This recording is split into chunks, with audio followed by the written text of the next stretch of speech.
Dear Adolf, a letter to Hitler.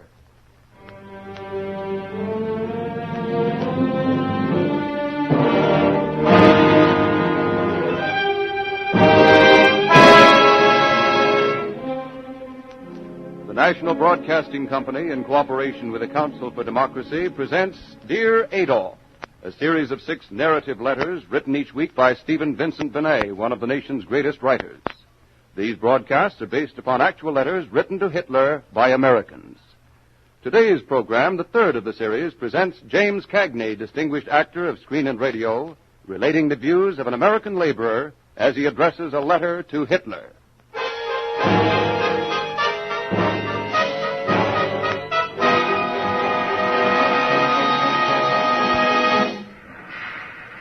Dear Adolf.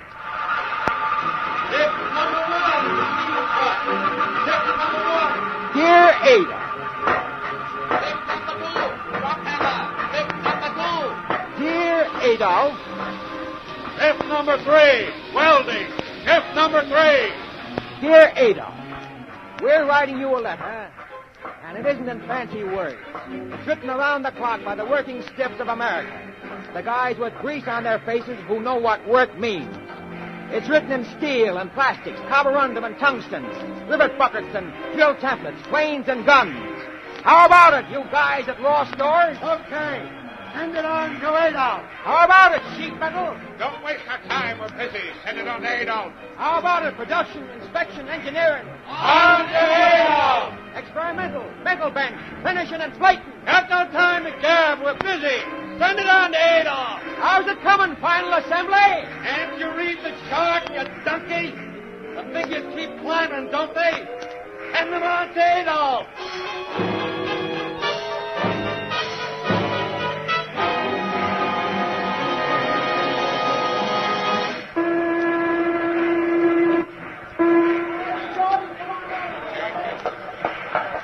That's the old ship going off and the new ship coming on. And 8 hours from now, that ship will go off and another one comes on. And 8 hours from then, same business. Because this is an American war plant, and it's making war. But that is impossible, my good man. You cannot make war. Your workers only work 40 hours a week. I have read it in your paper. Listen, Sap, don't give me that baloney. Sure, we got a 40-hour week, base pay. And wouldn't your sweated workers like to have one? But how much did you work last week in your plant, Jimmy? 52. How about you, Shorty? 48. Mike? I don't know how long I work this week till I got the paycheck. Maybe 56 or 60. I know I work overtime because we got to rush the job, and she's got to get rushed. 48, 52, 60. Well, why are you doing it? That kid's raising her. I get paid for the overtime, don't I?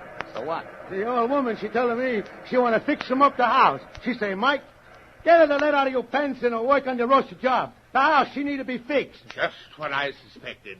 Just what I've always said. Apathy, selfishness, greed. Eyes that never look beyond the paycheck. Labor asleep at the switch. Oh, dear. Don't you realize that while you get paid for overtime, our brave American boys are fighting and dying? You needn't tell us. We know. We got brothers in the Army and Navy. We got sons and nephews and guys that work at the same bench with us. We aren't spilling off about them, but we aren't forgetting them. We don't like the bunk and the oil and the big words. We don't like star-spangled orations that don't add up. But we know what we're doing, and we know what they're doing. Every time we throw a switch or pull a lever, every time we set up a new job, every time the whistle blows for the new shift, we know what we're doing. Over 20 million of us. And don't you be fooled about that.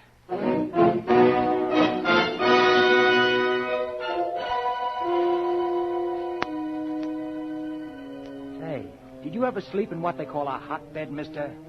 A bed that never gets changed because as soon as you get out of it, the guy from shift 3 gets in? Did you ever work in an asbestos suit in front of the hot steel? Did you ever work on high iron? Did you ever climb the poles? Did you ever go down the mine shaft in the cage and wonder now and then about the guys last week who never came up from shaft 6? Did you ever see a man's hand chewed into red pulp just because he slipped up for a split second? Then don't talk to us, mister. We aren't softies and we aren't pampered. We're working stiffs and we're tough. That's where you made your mistake about us, Adolf. You thought we weren't tough. You thought dough was all we were after. And you thought we couldn't think. Well, we're thinking now, and we're thinking about this war. We aren't thinking about it in slogans, axe the axes and set the rising sun. I guess they're all right, as advertising. But we're thinking about it like this. I'm a mechanic. Live in Seattle. Guess I wasn't so sold on this war at first. No, not even on the need for victory. Then I heard a broadcast. Listened to the names and trades of 20 Norwegians shot by the Nazis because they tried to escape to England. One of those men was a mechanic. Every time somebody grumbles about the war, I think of that mechanic in Norway. I think about him and me. Got that one? Okay. Now stick this one in. It's from an airplane plant. I have 2 sons who are in the American Army. I don't want to see them fail for lack of equipment. And here's where we're turning out the stuff. Every time I complete my particular work on an airplane assembly, I speed it on the way to my sons. And here's something just a little different. He isn't a skilled worker. He's nobody you ever heard of. He's just a rag peddler. Yes, I said rag peddler. But over here, Adolf, even rag peddlers can have the ideas of their own. And he says, I am an old man and an individualist. I was born in Germany. My trades are many, but now rag peddling is my only desire. In the dark streets and alleys, I see plenty rags of human mind. And once, in my bundle of rags, I find your book, Mein Kampf. I read it because I want to know what it's about. After I finish that book of hate and nonsense, something happens inside of me. I have a strange desire to live till the biggest rag collecting job in the world is done. And I know it will be done. We will take your rags on par value, Mr. Hitler. The world will see you naked. The medals and uniforms of your Hermann Goering. The ropes of your Heinrich Himmler. And all the rags you accumulated will be collected. The rags of fear, the sufferings of your tortured Europe, will go with the swastika on the big rag pile. Adolf, your time is come. I want your rags. I am old, and I know when things are good and when they are rotten.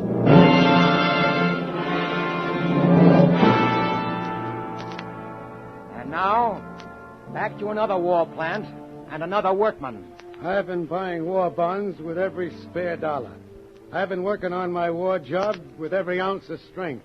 And let me tell you this, Hitler won't win while the boys in Plant 4 keep working. Got it, Adolf? That's us. More than 20 million workers, 11 million union members all over the USA.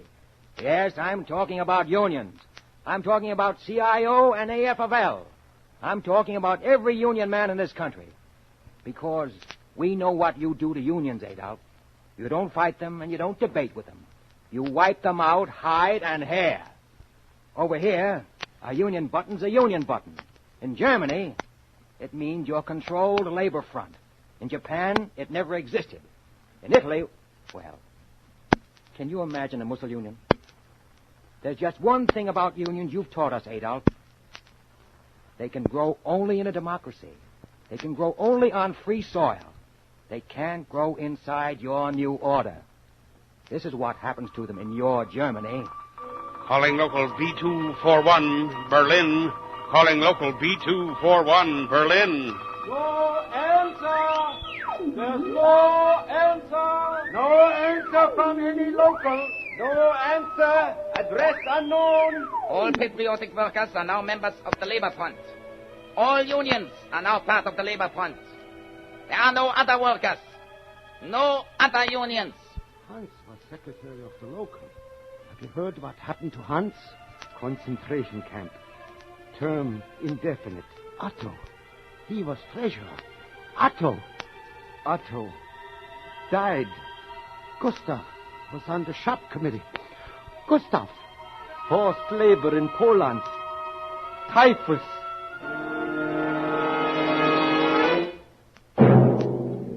That's the way it is in your country, Adolf, and in the countries you've conquered. That's the way it isn't going to be here. 11 million Union men are against you, Adolf. Day shift or night shift or middle shift. They're against you, and they're going to get you. And that doesn't go just for the unions. It goes for all labor. Let me tell you just one little story, Adolf. When Chrysler built its first tank plant. You don't get balmy weather in Michigan in the winter.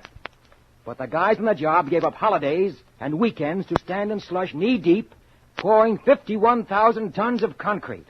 It snowed and they blew on their fingers and put up 6,500 tons of steel in 70 days. And that was a year before Pearl Harbor. Well, what do you suppose those guys are doing now? Picking buttercups? They did it for overtime pay? Well, let's see your labor front match it.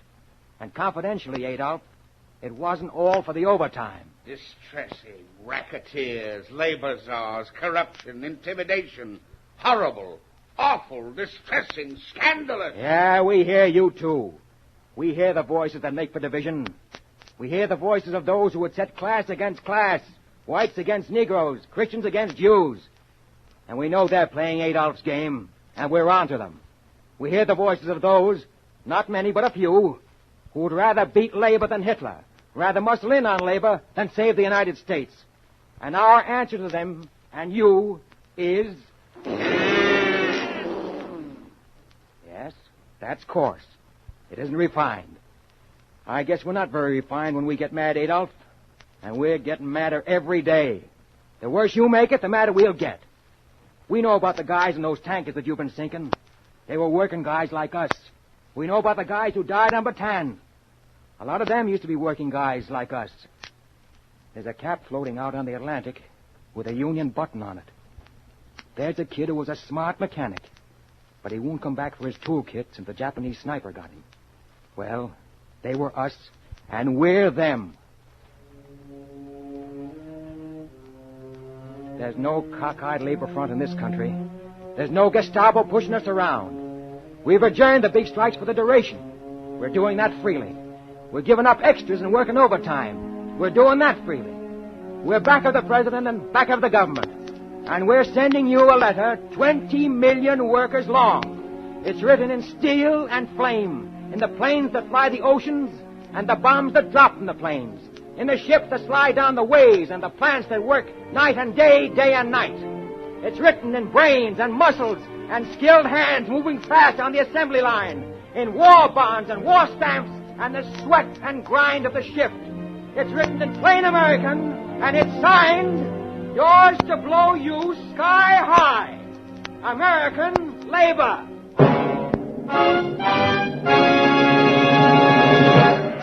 How about it, assembly line?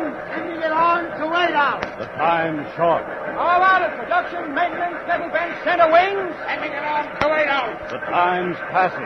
How about it, 20 million workmen? Sending it on to White House. Sending it on.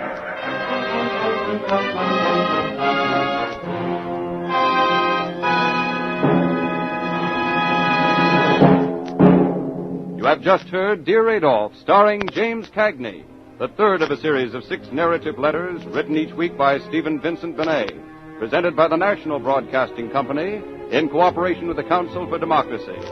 The program was directed by Lester O'Keefe, with original music composed by Tom Bennett, conducted by Joseph Stopak. These broadcasts are based upon actual letters written to Hitler by Americans. Won't you send in your own letter to Dear Adolf? Listen next week to an American housewife and mother's letter to Hitler with Helen Hayes as narrator. Copies of today's Dear Adolf, Letter from a Laborer, may be secured without cost by writing directly to the Council for Democracy, 11 West 42nd Street, New York City. This program has come to you from New York. This is the National Broadcasting Company.